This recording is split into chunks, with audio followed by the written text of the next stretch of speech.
Hello everyone, আবারও চলে এসেছি তোমাদের সাথে একটা রেসিপি শেয়ার করার জন্য। এটা আমি বাড়িতে বানালাম, খেতে অসাধারণ হয়েছিল, তাই ভাবলাম তোমাদের সাথে আবার শেয়ার করি। তো এখানে চিংড়ি মাছের মালাইকারি খেতে খেতে যারা একঘেয়ে হয়ে গেছো তারা কিন্তু এই ধরনের চিংড়ি মাছের ভাপা করে খেয়ে দেখতে পারো।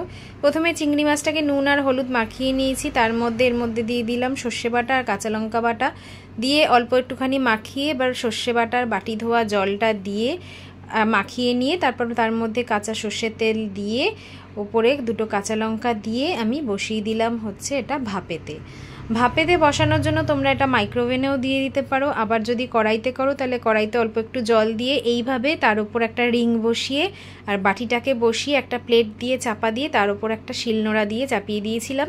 তো এটা এইভাবে ছিল মোটামুটি আধ ঘন্টার মতো। তো তারপরে নামিয়ে নিয়ে এইভাবে রেডি হয়ে গেল চিংড়ি মাছের ভাপা। ওপরে একটু কাঁচা সর্ষের তেল আর কাঁচা লঙ্কা ছড়িয়ে দিলেই খেতে জাস্ট অসাধারণ। আর গরম গরম ভাতের সাথে এরকম ভাপা হলে আর কিচ্ছু লাগে না। তো আমার রেসিপিটা ভালো লাগলে অবশ্যই চ্যানেলটাকে সাবস্ক্রাইব করো আর একটা লাইক দিয়ে দিও।